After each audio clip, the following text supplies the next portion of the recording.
So I've been a teacher in the New York State public school system now for 8 years, which places me in the Tier 6 New York State retirement program and pension. And if there's one thing I've noticed over the last 8 years is that not many people know exactly what's going on with the Tier 6 versus Tier 5 and even 3 and 4. So what I want to do is make a video for you explaining simply exactly what the Tier 6 system is and how it's different from the 5 and even the 4. Now, if you stumbled upon this video and you are not a New York State teacher or even live in New York State, you might still want to stick around because I'm going to propose some questions that you might want to think about when you're looking at your personal retirement and pension system. Before we dive into that, if you are new here, my name is Brad. I make videos with tips and motivation on how to get out of debt, save money, invest for retirement, all in the hopes of reaching financial independence.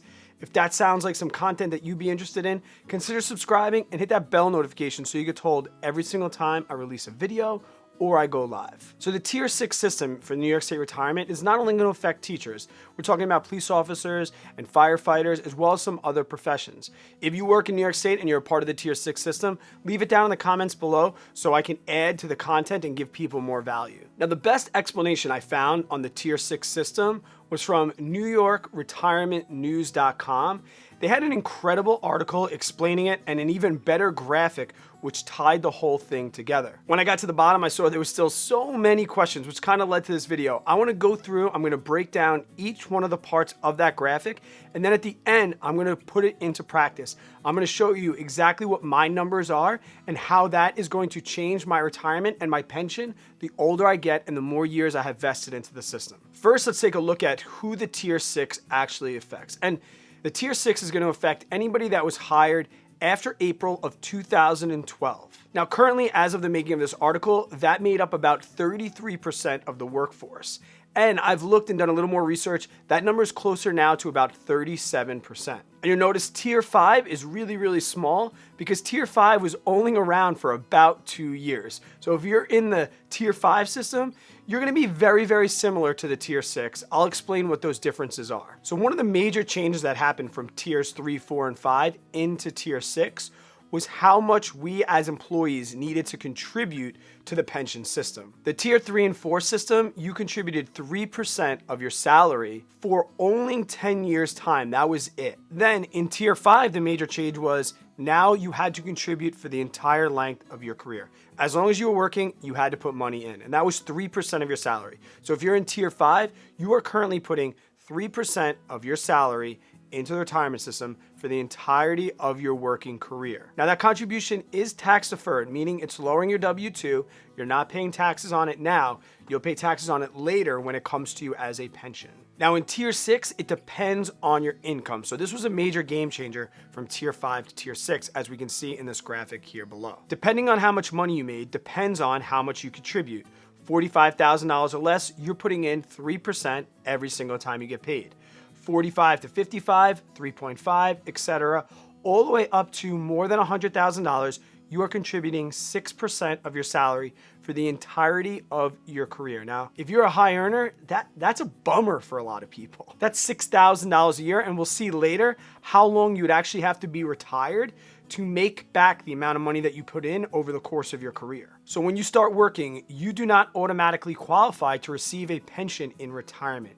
You have to work for a certain amount of years, which makes you something called vested in the retirement system. Now, Tier 5 and Tier 6 are exactly the same. You need to be working for 10 years to become vested in the pension system. So you have to work for 10 years, then you can collect a pension at some point in the future. Now, if you leave your job before that, say you get a job somewhere else and you're 9 years in, you could take your contributions and you can roll them into wherever you move to, and that will be okay. So it's not like if you work less than 10 years, you're gonna lose that money. That was something that I didn't realize at first. If you work less than 10, you don't lose your contributions. You'll roll them into wherever you're going. But to get a New York pension, you have to work at least 10 years, and they call that being vested. And that eligibility period when you can start to collect it, that will be 55 years old.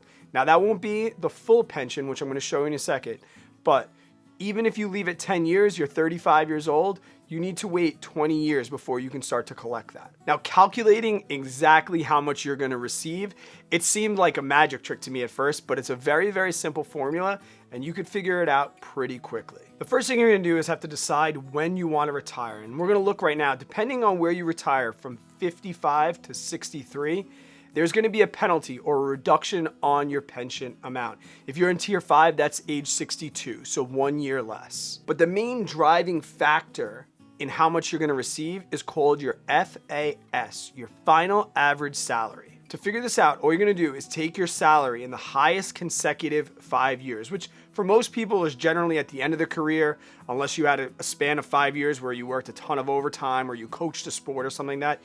So you're gonna take your 5 highest paid years in consecutive order, you're gonna divide that number by 5, and that's gonna be your FAS. That's gonna be the number that we're gonna start with when figuring out what our pension amount is gonna be. And a quick note about that FAS, which some people don't know and they get burned on later, you can only increase 10% per year, meaning you can't have years 1, 2, 3, and 4 be at, say, $100,000, and then your last year you blaze through overtime, you coach, and then you get $130,000 salary. That's more than a 10% increase. So towards your FAS, you could only increase a maximum of 10% per year. So think about that if you're thinking to yourself, I'm gonna hustle right at the end of my career. Unless you'll see here at the bottom, it depends on how many years you work, that's gonna raise up your pension. So if you work for less than 20 years, so essentially between 10 and 20 years, you're gonna take your FAS, you're gonna multiply it by 1.66, then you are gonna multiply it by the amount of years that you've been working. So for example, if your FAS is $100,000 and you've worked for 19 years, you're gonna do 100,000 times 0.0166 times 19.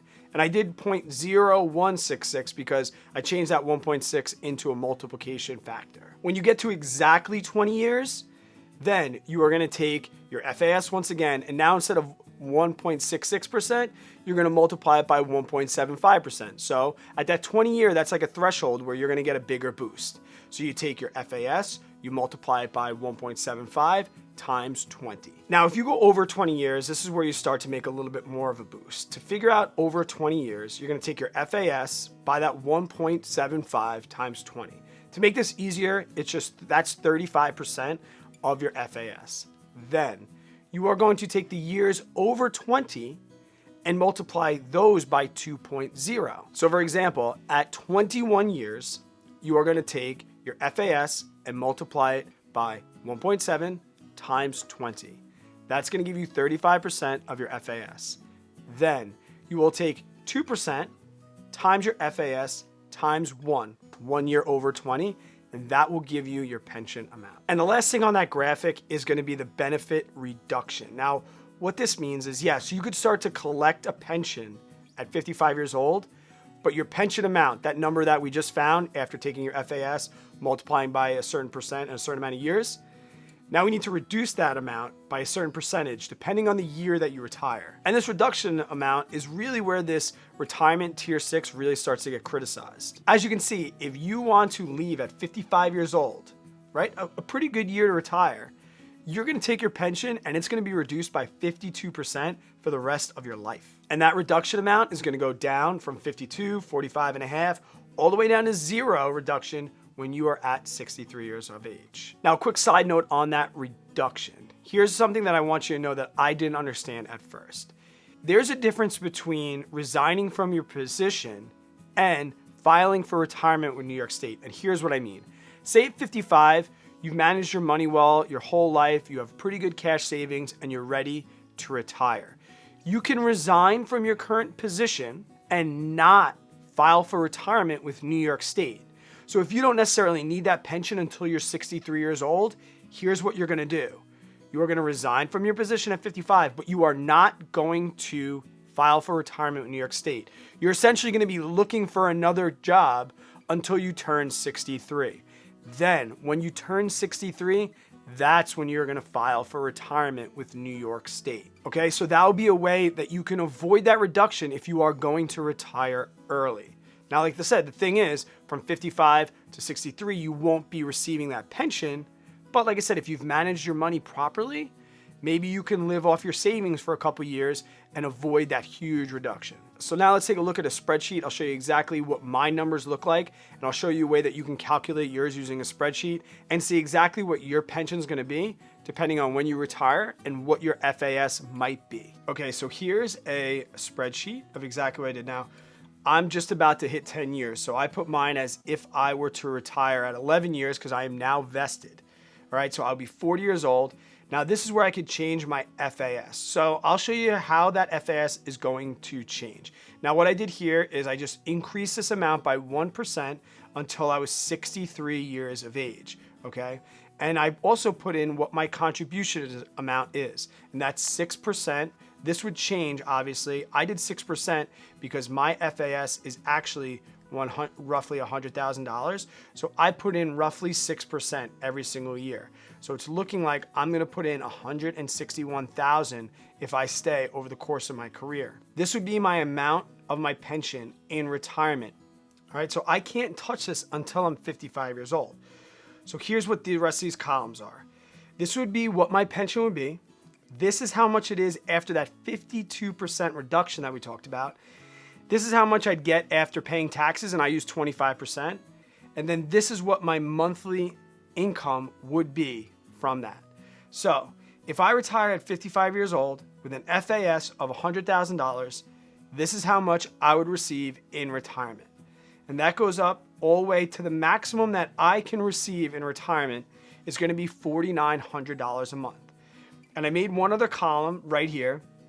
This shows how many years you would have to receive that pension before you made back. And this is after tax. So obviously pre-tax, you're going to make that money back. But I want to know how long would it take me to pay off to make even on my pension.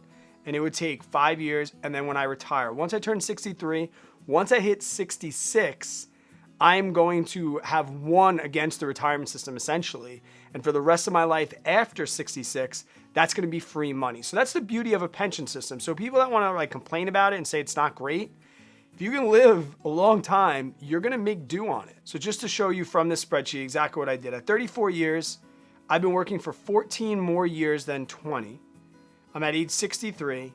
This is what my FAS is. This is how much I will contribute 6% in that year. This, after I take my FAS, I multiply it by 1.75 times 20.